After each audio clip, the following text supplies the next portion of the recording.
Perkenalkan, nama saya Daniel Purnomo dengan NIM 187241001 dan saya di sini dengan partner saya yaitu Febrian Muhammad dengan NIM 187241051.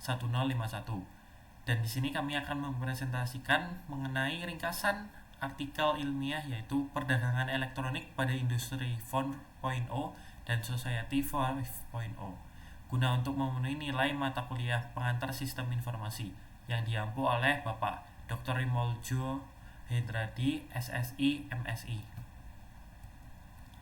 Nah, latar belakang dari artikel ilmiah ini adalah perdagangan elektronik berkembang sangat pesat di Indonesia dan industri 4.0 dan society 4.0 mengubah cara hidup dan berbisnis. Teknologi digital mendorong efisiensi akses pasar dan inovasi layanan. Nah, di sini Indonesia mencatat pertumbuhan e-commerce tertinggi di dunia, yaitu 78% pada tahun 2018. Apa sih tujuan dari penelitian ini? Yang pertama adalah mengkaji hubungan dan sinergi antara teknologi industri 4.0, society 4.0, dan juga e-commerce. Lalu menjelaskan dampak positif dan tantangan yang muncul dari perubahan digital ini. Nah, metodologi yang digunakan adalah jenis penelitiannya sendiri adalah kualitatif deskriptif, yang mana berfokus pada eksplorasi dan interpretasi fenomena sosial teknologi daripada data numerik itu sendiri. Nah, sumber datanya didapatkan dari literatur sekunder seperti jurnal ilmiah, laporan publik, dan artikel berita.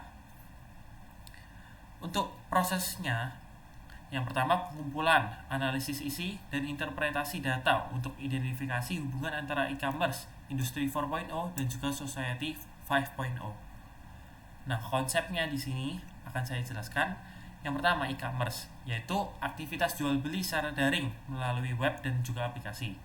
Elemennya sendiri ada manusia, kebijakan publik, pemasaran, logistik, dan mitra bisnis, dan lain-lain juga. Nah, ada juga industri 4.0 yang menjadi kata kunci penting di artikel ini. Adalah revolusi industri berbasis otomasi dan fisik maya atau digital. Nah, merupakan revolusi industri keempat yang dimulai pada tahun 2011 di Jerman. Ditandainya seperti teknologi yang baru muncul seperti IoT, Big Data, Cloud Computing, AI, dan juga lain-lain. Fokus utama dari industri 4.0 adalah menciptakan manufaktur cerdas melalui otomasi yang tinggi. Lalu lanjut ke Society 5.0, yaitu konsep dari Jepang, di mana masyarakatnya berbasis data yang menyeimbangkan kemajuan ekonomi dan penyelesaian masalah sosial. Fokusnya adalah manusia sebagai pusat inovasi, bukan hanya teknologi. Nah, Society 4.0, Industri 4.0, dan juga e-commerce di sini saling melengkapi. Baik, Assalamualaikum warahmatullahi wabarakatuh. Perkenalkan, nama saya Febrian Muhammad Yudhistira Arya Mustafa dengan NIM 187241051. Di sini saya akan melanjutkan presentasi yang telah dilakukan oleh teman saya tadi, yakni Daniel. Baik, langsung saja. Di sini saya akan menjelaskan e-commerce dalam industri 4.0 dan society 4.0.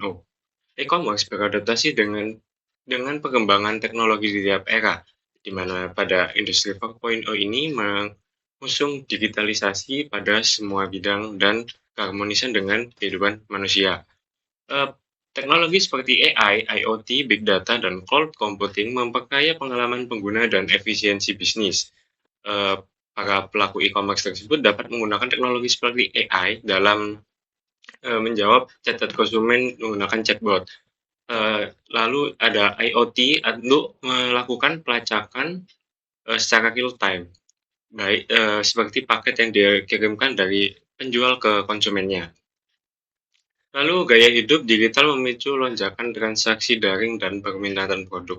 Nah, gaya hidup yang digital juga berpengaruh terhadap peluang untuk melakukan transaksi secara online. Selanjutnya ada dampak. Tentunya dampak ada dampak positif dan dampak negatif. Yang pertama ada dampak positifnya dulu. Yang pertama munculnya startup baru. Tentunya dengan digitalisasi tersebut mempermudah para manusia untuk lakukan membuka e-commerce mereka sendiri. Peluang kerja terbuka ya seperti tadi dengan adanya startup-startup baru tentunya akan membuka lebih banyak lapangan pekerjaan. Pemasaran menjadi lebih kreatif, akses pasar internasional. Nah, kita bisa bekerja sama dengan antara satu negara dengan negara lain, walaupun kita berbeda negara dan di negara kita masing-masing. Kemitraan lintas negara, sama seperti yang saya jelaskan tadi. Selanjutnya ada dampak negatif, ketimbangan teknologi. Nah, teknologi ini tidak bisa dimanfaatkan oleh seluruh manusia. Tentunya sebut saja di Indonesia itu tidak merata pembagian teknologi di setiap daerahnya. Selanjutnya disrupsi pasar tradisional, banyak manusia yang meninggalkan pasar tradisional dan beralih ke pasar yang modern, bahkan e-commerce yang seperti kita bahas pada saat ini. Ketergantungan pada platform global. Nah, kita juga lebih mengandalkan barang-barang dari luar negeri daripada barang dari negara kita sendiri. Ancaman keamanan dan privasi. Dengan melakukan kerjasama antar negara tersebut, tentunya ada data-data yang dibagi dari negara kita ke negara yang lain. Masalah selanjutnya yang terakhir ada masalah etika dan sosial. Selanjutnya ada tantangan yang dihadapi pada industri 4.0 dan society 5.0.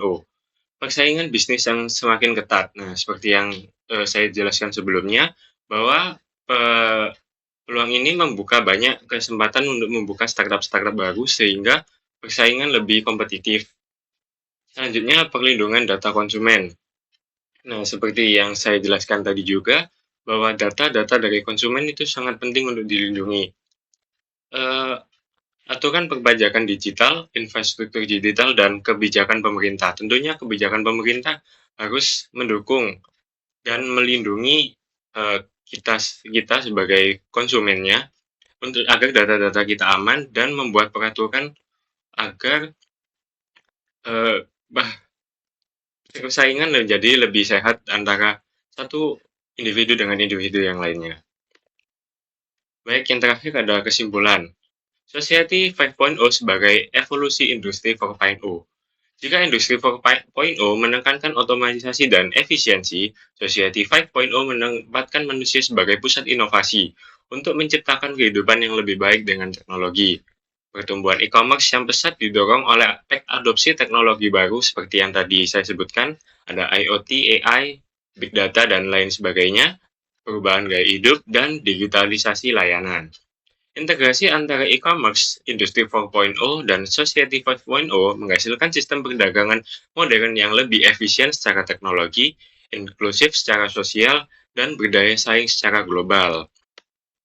Selanjutnya, ini daftar pustaka yang kami berdua gunakan. Baik, sekiranya cukup sekian presentasi dari kami berdua. Kurang lebihnya mohon maaf. Wassalamualaikum warahmatullahi wabarakatuh.